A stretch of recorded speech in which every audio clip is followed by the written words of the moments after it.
Hello, my name is Charlotte. 大家好，我叫 LuLu. Welcome to 你好 LuLu. In this video, I'd like to share some of my tips to create a natural learning environment. I'm a mom of two, and I've chosen to speak Chinese to both my kids.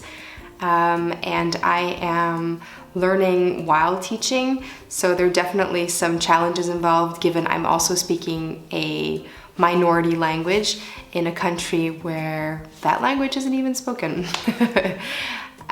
So here are 5 of my tips.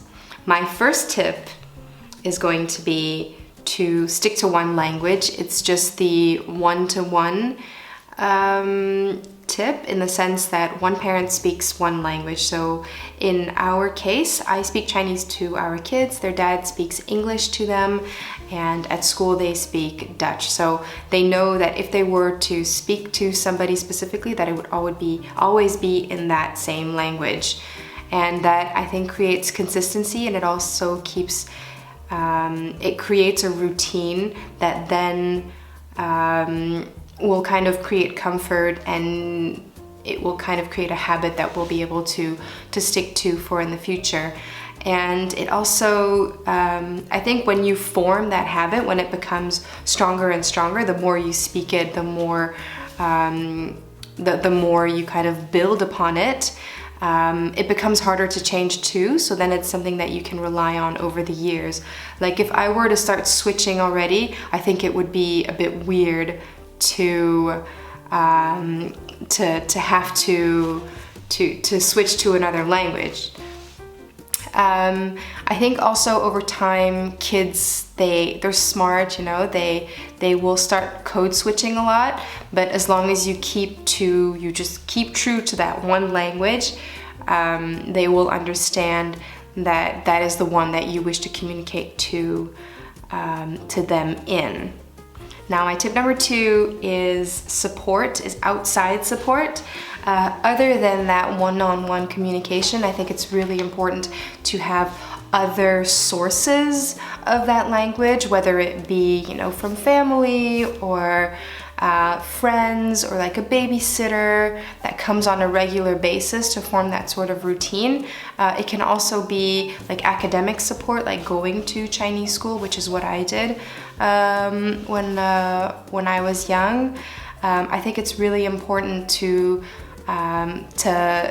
have an outside source, because the way that you speak to your kids, or the way that you communicate, is the way that you express yourself. Someone else might express themselves in a different way, and that might, it might be difficult to understand the first time, but once you start hearing other people talk more and more, it makes you have to adapt, and you start understanding that there are many ways of saying a similar thing. So I think that's really important. I think we will be bringing our kids to Chinese school, but they're a bit young for that right now.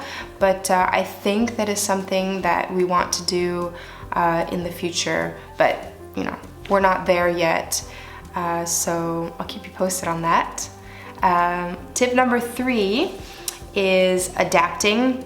I think that, you know, like in my case, I'm relatively fluent, but I'm in no way a native speaker, a native writer, or native reader.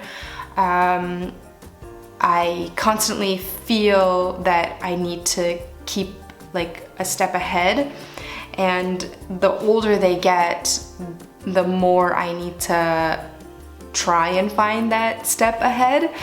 And so that's like always a challenge for me.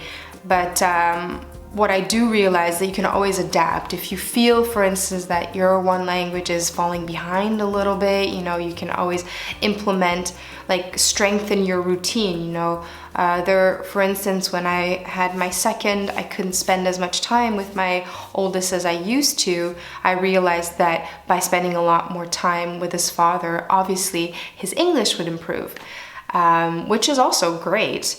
But that meant that, you know, his Chinese went a bit backwards, and maybe his Dutch went a bit backwards, which is also perfectly fine.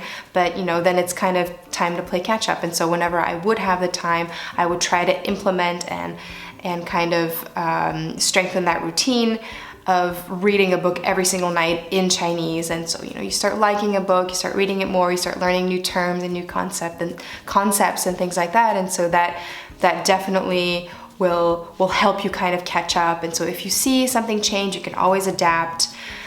You can play more with them. You can, I don't know, watch shows and then talk about them together. You know, there are many ways that you can adapt. Tip number 4 is that kids are resilient and smart. You have to also trust them to figure it out. It's surprising to some parents. It definitely was a surprise to me.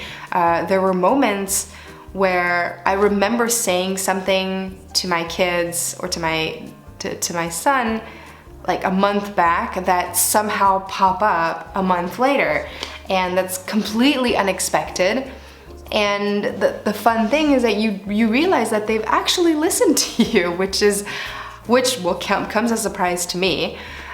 Because in the moment, there are times where I'm reading a book to him in Chinese, and instead of just sitting next to me kind of following, you know, with the images in the book and whatever, he doesn't, you know, they're playing around, but they're half listening, and so I'm not sure if he's really ingested that information.